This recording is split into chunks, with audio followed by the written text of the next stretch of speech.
കേരള PSCയിൽ ഏറ്റവും അധികം ചോദിക്കാൻ ചാൻസ് ഉള്ള ഒന്നാണ് രോഗങ്ങളും അവരുടെ വിശേഷണവും.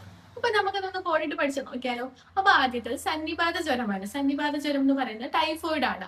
അപ്പൊ എന്ന് ആലോചിക്കും, ഡോക്ടർ സന്നിപാത ജ്വരത്തെ ഡോക്ടർ സണ്ണി ആയിട്ട് വിചാരിക്കും. ഡോക്ടർ സണ്ണി നാഗവല്ലിയൊക്കെ ചികിത്സിക്കാൻ, നാഗവല്ലിക്ക് ഭയങ്കര ടഫായിട്ടുള്ള അസുഖമല്ലേ, ഗംഗയ്ക്ക് ഭയങ്കര ടഫായിട്ടുള്ള അസുഖം ആയതുകൊണ്ടാണ് സണ്ണി അവിടെ നിന്ന് വന്നത് അല്ലേ. അപ്പൊ സണ്ണി ആയതുകൊണ്ട് തന്നെ ടൈഫോയിഡ്, സന്നിപാത ജ്വരം ടൈഫോയിഡ്. അപ്പൊ ഡോക്ടർ സണ്ണി വന്നത് ടഫായിട്ടുള്ള അസുഖം ട്രീറ്റ് ചെയ്യാൻ വേണ്ടി ആയതുകൊണ്ട് സന്നിപാത ജ്വരം ടൈഫോയിഡ്. അടുത്തത് രാജകീയ രോഗമാണ്. അതിനെ ഹീമോഫിലിയ എന്ന് പറയും. രാജകീയ രോഗത്തെ ഹീമോഫിലിയ എന്ന് പറയും. അപ്പൊ എന്താ വെച്ചാൽ രാജാക്കന്മാർക്കൊക്കെ ഭയങ്കര ഫീലിങ്സ് ഒക്കെ കൂടിയിട്ടോ കുറഞ്ഞിട്ടോ അങ്ങനത്തെ അസുഖമൊക്കെ ആയിരിക്കും വരുന്നത്. നമുക്ക് വല്ല ചൊറിയോ ചെറുതോ അങ്ങനെയൊക്കെ ആയിരിക്കും വരുന്നത്. പക്ഷെ രാജാക്കന്മാർക്ക് വരുന്നത് ഫീലിങ്സ് ഒക്കെ കൂടിയിട്ടുള്ള അസുഖമായിരിക്കും. അതാണ് ഹീമോഫിലിയ.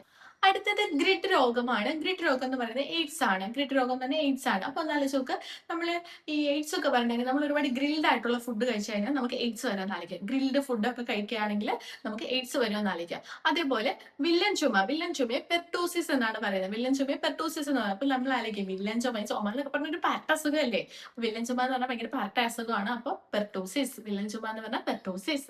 അടുത്തത് പിള്ളവാദം. പിള്ളവാദം എന്ന് പറയുന്നത് പോളിയോ ആണ്. പിള്ളവാദം എന്ന് പറയുന്നത് പോളിയോ ആണ്. അപ്പൊ നമ്മൾ പിള്ളകൾക്കല്ലേ, കൊച്ചു കുട്ടികളെയൊക്കെ പിള്ള എന്ന് പറയത്തില്ലേ, പിള്ളകൾക്കല്ലേ പോളിയോ ഒക്കെ കൊടുക്കാൻ പോകുന്ന വലിയവർക്കല്ലല്ലോ. അപ്പൊ പിള്ളകൾക്ക് കൊടുക്കുന്നുണ്ട് പോളിയോ. അപ്പൊ പിള്ളവാദം പോളിയോ ആണ്. അടുത്തത് ഡിഫ്തീരിയ ആണ്. ഡിഫ്തീരിയ എന്ന് പറഞ്ഞാൽ തൊണ്ടമുള്ളാണ്. ഇപ്പൊ തൊണ്ടയിൽ ഒരു മുള്ളു കുടിക്കഴിഞ്ഞാൽ ഭയങ്കര ഡിഫിക്കൽട്ട് അല്ലേ, താവട്ടെ അങ്ങോട്ട് ഇറങ്ങത്തില്ല ഇങ്ങോട്ട് ഇറങ്ങത്തില്ല, അങ്ങനത്തെ ഒരു ബുദ്ധിമുട്ടല്ലേ. അപ്പൊ ഭയങ്കര ഡിഫിക്കൽട്ട് ആയിട്ട് തന്നെ ഡിഫ്തീരിയ, തൊണ്ടമുള്ള. ഓക്കെ, അടുത്തത് പറയാം.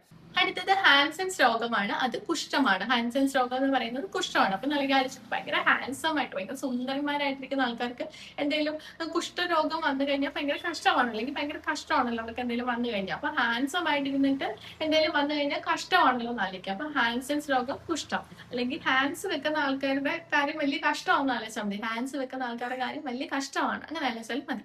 അടുത്തത് വെളുത്ത പ്ലേഗ് എന്നറിയപ്പെടുന്നത് ക്ഷയമാണ്. വെളുത്ത പ്ലേഗ് എന്നറിയപ്പെടുന്നത് ക്ഷയമാണ്. അപ്പൊ ആലോചിച്ച് നമ്മുടെ വീട്ടിലേക്ക് ഈ പ്ലഗ് പോയിന്റ്സ് ഒക്കെ ഉണ്ടാവുമല്ലോ, വെളുത്ത കളറിലുള്ള പ്ലഗ് പോയിന്റ്സ്.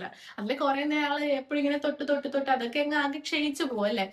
സ്വിച്ച് ഇട്ട് സ്വിച്ച് ഓഫ് ചെയ്ത് അങ്ങനെയൊക്കെ ചെയ്യുമ്പോൾ അത് വല്ലാതെ ക്ഷയിച്ചു പോകും. അപ്പൊ വെളുത്ത പ്ലഗ് പോയിന്റ് ക്ഷയിച്ചു പോകുന്ന ആലോചിക്കും. അപ്പൊ വെളുത്ത പ്ലേഗ് എന്ന് പറയുന്നത് ക്ഷയമാണ്.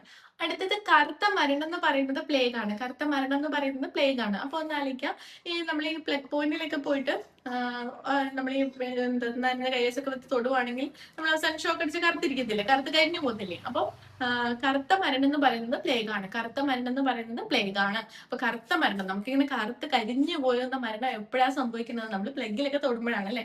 അപ്പൊ കറുത്ത മരണം പ്ലേഗ്, കറുത്ത മരണം പ്ലേഗ്. അടുത്തത് നാവികരുടെ പ്ലേഗ് എന്ന് പറയുന്നത് സ്കർവിയാണ്. നാവികരുടെ പ്ലേഗ് എന്ന് പറയുന്നത് സ്കർവിയാണ്. അപ്പൊ ആലോചിച്ച് നാവികർ കപ്പലിലൊക്കെ പോകുന്ന ആൾക്കാർ വല്ല പ്ലേഗിലൊക്കെ പോകുമ്പോൾ തൊടുവാണെങ്കിൽ അവരുടെ കയ്യിലൊരു വലിയ സ്കാർ വരും എന്നായിരിക്കും. അപ്പൊ സ്കർവി, കയ്യിലൊരു വലിയ സ്കാർ വരും എന്നായിരിക്കും. അപ്പൊ സ്കർവി, നാവികരുടെ പ്ലേഗ് എന്ന് അറിയപ്പെടുന്നത് സ്കർവിയാണ്. സ്കർവി. അടുത്തത് ചതുപ്പ് രോഗമാണ്, മലമ്പനിയാണ്. ചതുപ്പ് രോഗം മലമ്പനിയാണ്. അപ്പൊ നമ്മൾ ഈ ചതുപ്പിലൊക്കെ പോകുമ്പോൾ നമ്മൾ ചതുപ്പിലൊക്കെ ചവിട്ടി ഇങ്ങനെ നടക്കുവാണെങ്കിൽ നമുക്ക് പനി വരുമെന്ന് അറിയിക്കാം. അപ്പൊ നമുക്ക് പനി വരുമെന്ന് അറിയിക്കും. അപ്പൊ മലമ്പനി, ചതുപ്പ് രോഗങ്ങളിൽ നമ്മൾ ചവിട്ടി നടക്കുവാണെങ്കിൽ നമുക്ക് ഉറപ്പായിട്ടും പനി വരും. അതാണ് മലമ്പനി. ഇല്ല മല പോലത്തെ പനിയാണ് വരുന്നതെന്ന് ആലോചിച്ചാൽ മതി, വലിയ പനിയാണെന്ന് ആലോചിച്ചാൽ മതി കേട്ടോ. അപ്പൊ നിങ്ങൾക്ക് ഈ കോഡ് ഇഷ്ടമായിട്ടുണ്ടെങ്കിൽ നിങ്ങൾക്ക് ഇതൊക്കെ പഠിക്കാൻ ബുദ്ധിമുട്ടുള്ളവർക്ക് ഇതൊന്ന് ഷെയർ ചെയ്ത് കൊടുക്കാം. പിന്നെ അതേപോലെ നിങ്ങൾക്ക് ഏത് ടോപ്പിക്കിലേക്കാണ് വേണ്ടതെന്ന് കമന്റും കൂടെ ചെയ്തേക്കൂ. അപ്പൊ ബൈ.